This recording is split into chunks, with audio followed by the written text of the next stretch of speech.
Ladies and gentlemen, please welcome to the stage founder and CEO, Birth Queen, Rachel Nix.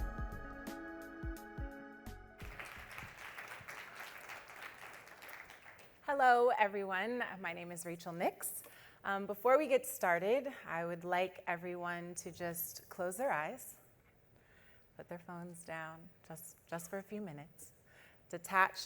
But really, truly, I'm asking that you connect with yourself and take a deep breath. Place one hand on your heart, one on your belly, and continue to keep your eyes closed. And I want you to make a commitment to not listen with your ears, but to listen with your heart, not listen with your head, right?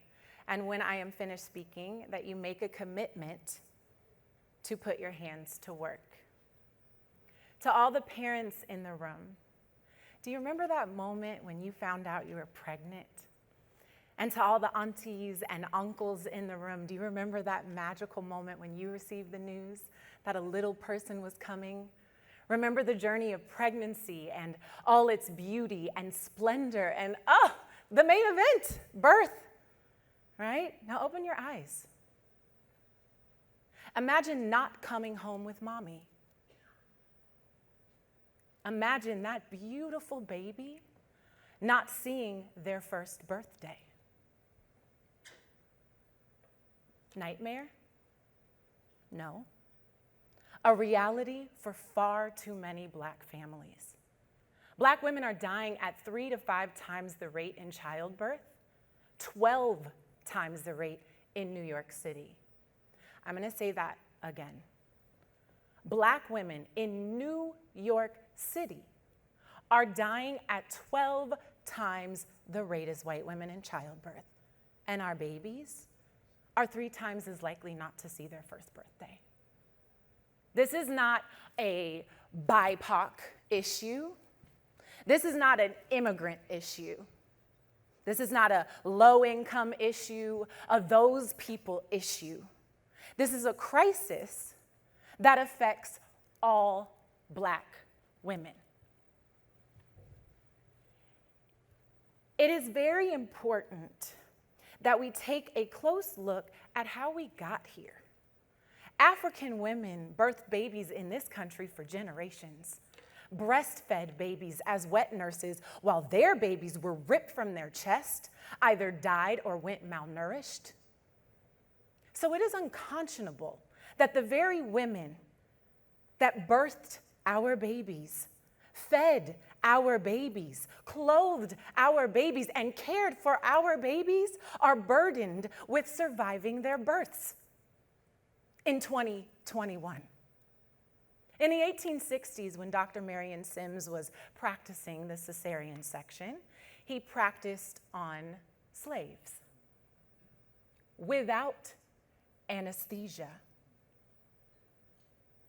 The census shows us that many of these babies were of mixed race.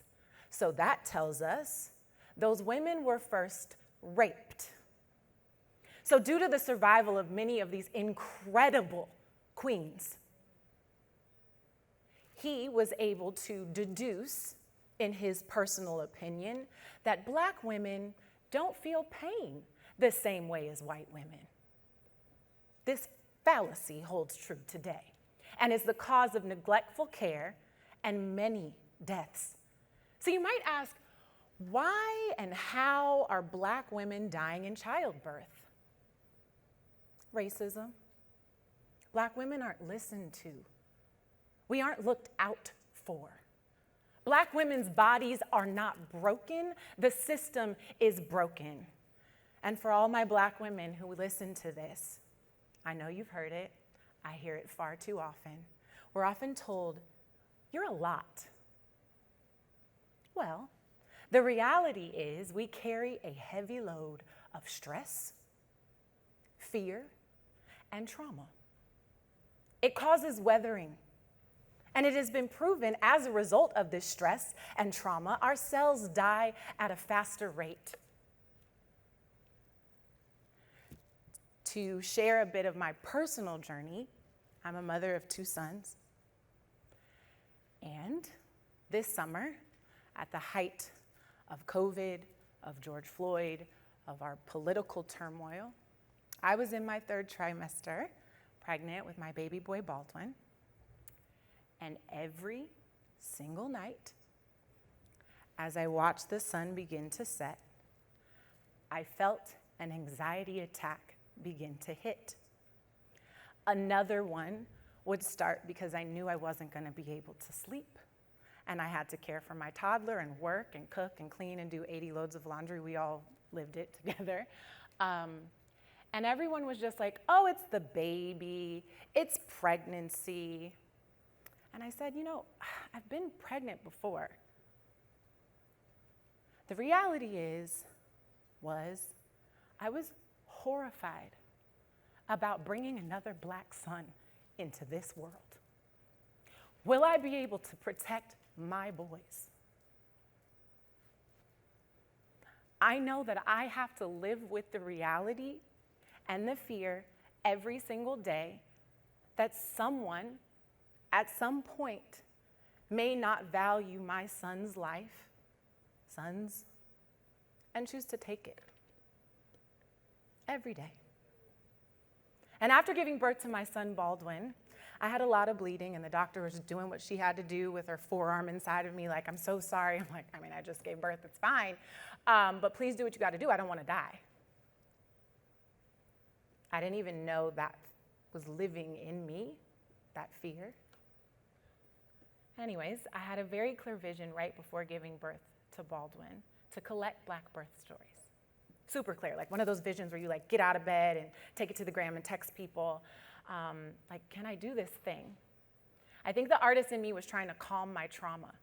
So in March of 2021, with a 6-month-old and a 3-year-old, I decided to birth what I call my baby girl, Birth Queen. Exactly 1 year, almost to the day, you guys, of having that vision, I'm standing on this stage, and it feels pretty magical. There's a lot of work to do, but it feels damn good to be walking in my purpose, and I have hope, but I need your help, okay? So what does my nonprofit Birth Queen do? Birth Queen educates, supports, and empowers Black mothers and funds trainings for Black birth workers.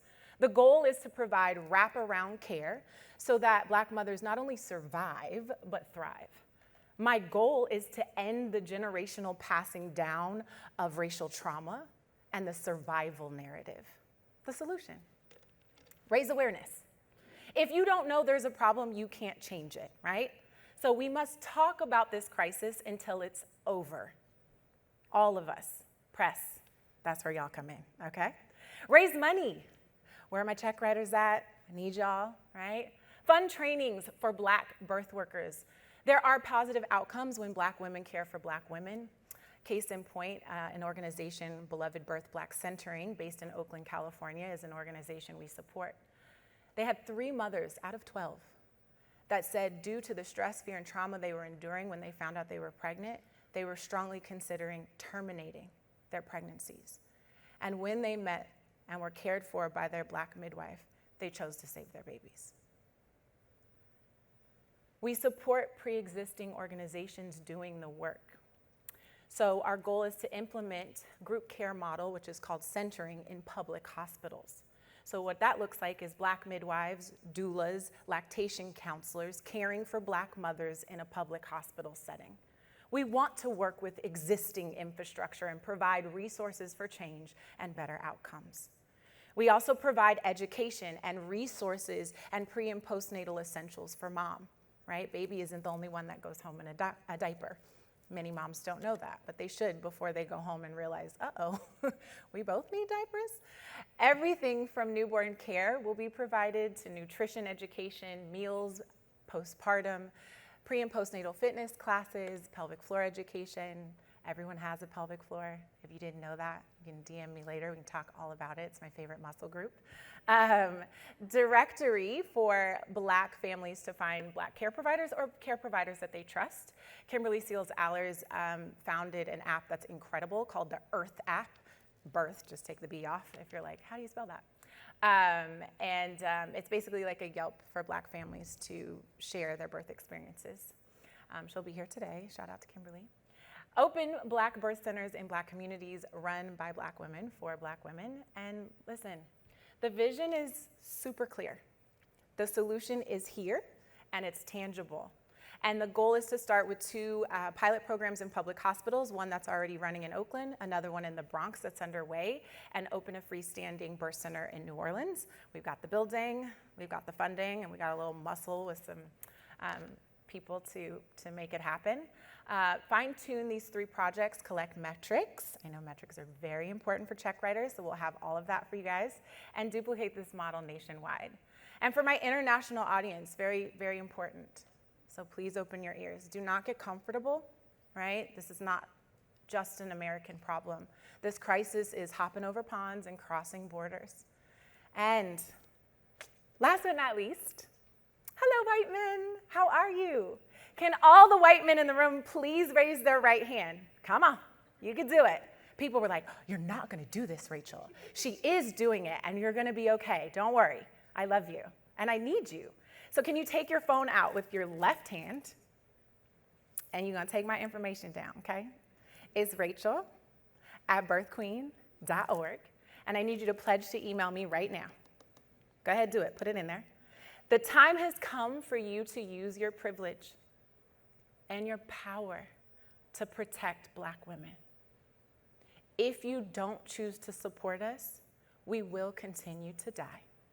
And ladies, I love working with you, I really do, so take my information down as well. But please know, men, you wouldn't be here without your mama, okay? And as Tupac so perfectly said, and since we all came from a woman, got our name from a woman, I think it's time to heal our women, be real to our women. And since a man can't make one, he has no right to tell a woman when and where to create one. So will the real men get up? I know you're fed up, Black queens, but please keep your head up. Thank you.